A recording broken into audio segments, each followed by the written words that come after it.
खरं म्हणजे मी कालच आपल्याला भेटणार होतो, पण काल संध्याकाळी उशिरापर्यंत अधिवेशन चाललं. हे अधिवेशन हे अर्थसंकल्पीय अधिवेशन होतं. एकूणच या अधिवेशनाकडे जर का आपण पाहिलं तर पाचवी बहुमत मिळवलेल्या अस्वस्थ सरकारने मांडलेला निरर्थक संकल्प होता. हताश आणि निराशावादी असा अर्थसंकल्प. ज्या ज्या गोष्टी यांनी निवडणूक जिंकण्यासाठी थापा रूपाने मारलेल्या होत्या त्याच्याबद्दल कुठेही काही वाच्यता झालेली नाही. आणि तसं पाहिलं तर ही अस्वस्थता लपवणारं हे अधिवेशन होतं, अपयश लपवणारं हे अधिवेशन होतं. या अधिवेशनामध्ये त्यांनी ज्या काही गोष्टी सांगितल्या होत्या, विशेषतः जेव्हा हे सरकार स्थापन झालं तेव्हा 100 दिवसात आम्ही काय करणार हा एक त्यांनी संकल्प केला होता.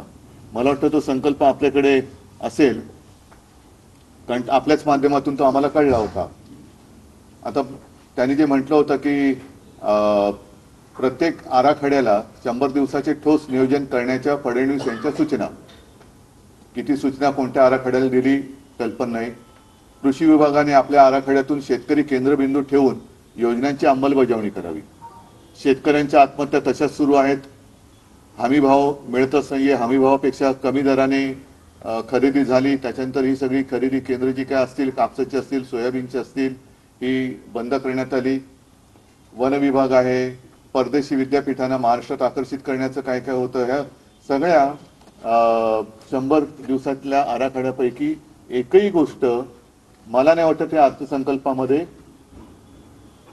त्यांच्या योजना काय नेमक्या आहेत याच्याबद्दल बोलण्यात आलं किंवा ठोस काही उपाययोजना करण्यात आली. त्याच्या पलीकडे म्हणजे ही त्यांचा संकल्प जो काही होता करणार तो तर कुठे दिसलेलाच नाहीये. पण 100 दिवसामध्ये काय काय घडलं, काल हर्षल यांनी एक छान लेख लिहिलेलाच आहे. पण एकूण महायुतीचं सरकार सत्तेत आल्यानंतर एक बीडच्या सरपंचांची हत्या झाली, त्याच्यानंतर सोमनाथ सूर्यवंशी यांची हत्या झाली, स्वारगेट बलात्कार प्रकरण गाजलं, रोज भ्रष्टाचाराची प्रकरणं बाहेर येत आहेत. आणि त्याच्याबद्दल कुठेही हे म्हणजे मुंबईचा रस्ता घोटाळा आपल्या माध्यमातून सुद्धा हा जनतेसमोर आलेला आहे. म्हणजे संपूर्ण मुंबईमध्ये खोदकाम केले गेलेलं आहे.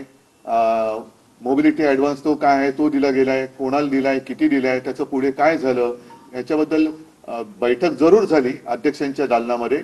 पण त्याचं निष्पन्न काय, नेमकं पुढे काय होणार आहे, त्याच्यावरती तुम्ही EOW ची चौकशी करणार आहात का, हा भ्रष्टाचाराचा पैसा गेला कुठे, कोणाच्या खिशात गेला, कोणत्या कॉन्ट्रॅक्टरने कॉन्ट्रॅक्ट मिळाली, ह्या सगळ्या गोष्टीबद्दल कुठेही समाधानकारक उत्तरं अशी काय महाराष्ट्रातल्या जनतेला मिळालेली नाहीये.